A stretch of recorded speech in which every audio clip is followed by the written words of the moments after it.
I'm talking to Dermot Blastland, who is currently the MD, Chief Executive of TUI UK, which, as we know, is one of the biggest travel companies. In fact, it is number one travel company in the world, number two. If you measure it by passengers, but...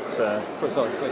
Now, I know I've studied Mr. Blastland's career to an extent, I think like everybody else has in the travel industry, and I know that he's not known for backing losers. And I also know that as far as climate change, as far as CSR, as far as sustainable tourism is concerned, first choice was number one in the field, and not only number one in the field, but it leads the field to a certain extent. Now, Mr. Blastland is taking over a much bigger role, a much bigger company, of which First Choice is part of, and I want to ask him exactly what's going to change, if anything. First of all, Dermot, could you tell me what your... I mean, I know that, I'm sorry, it's a big word for the travel industry, but you have a visceral commitment to CSR. Can you tell me what this stems from? In terms of what First Choice has done, I mean, one is just a general,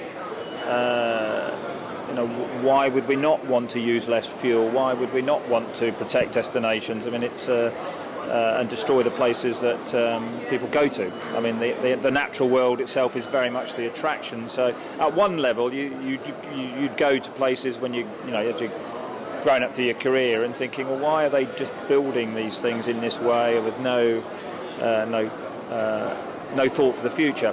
That'd be just a general level. And of course, when you're quite a junior manager, I mean, you can't make much impact. So, but the second one was the Companies Act. Legislated companies had to produce an operating report to go alongside the report and accounts of the companies, to report on their corporate social responsibility. And now that, rather interestingly, was very UK-centric. It wasn't really interested in what we were doing overseas, because mentally it was, well, you're in the UK, so what's your engagement with the community and how do you behave and are you a good employer and stuff. But we started to prepare for that and get ready, and we realised, particularly on an airline, you have to have procedures and reporting to say, well, you can't just talk talking the talk is quite easy. It was really then we realised that we needed to say, well, what are our carbon impacts? How much fuel? How much oil does our airline use? How much energy does our shops use? How much paper do we use? How many brochures do we print? How many get wasted? How much? What's our policies and practices? Then, of course, we transfer that overseas and said, well, actually, we don't really know. We can guess. We can do a quick pilot. So we started to put procedures in place in preparation for this operating report. So two things I'd kindly like to ask you. First of all, you've got a much bigger playground. You've got a much bigger playground for your principles and ideals with TUI.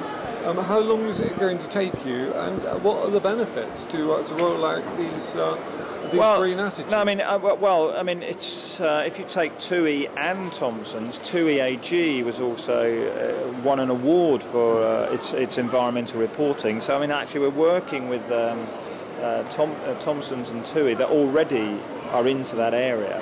So it's like two companies have come together. There's a gentleman on the TUI AG board, Dr. Iwand. He's very supportive of all this. So actually it's quite interesting, and I'm quite encouraged because Thomson's, being the leading brand and the larger brand, will pick up these initiatives and I think make a major impact. So I think it's working with the grain. It isn't like we've got two organisations and here comes Dermot and his swampy principles.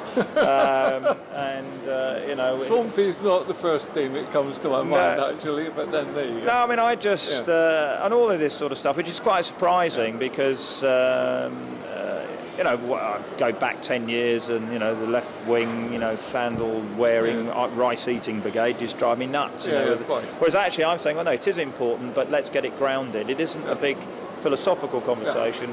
It's what practical steps are we doing, which quite attracts me. Yeah, I think that was a point that you made very well in there, which is the fact that it has to be practical. Otherwise, it just doesn't work. Yeah. And a tour operator's perspective has got to be practical, otherwise he's not going to stay in business. Exactly. And we are a company. We're taking, and ultimately, we mustn't forget, we're talking about taking people on their holidays. They go to enjoy their holidays. That's what I'm here for. I'm not here to save the world just on itself, but there's a very difference between principals, and all the ministers of tourism here are. But they're not, we still are accountable. But I believe that customers are picking up as an issue. But if you can take the customers on their holidays and save the world, that's not a bad little combination, is it? Thank you very much. Okay.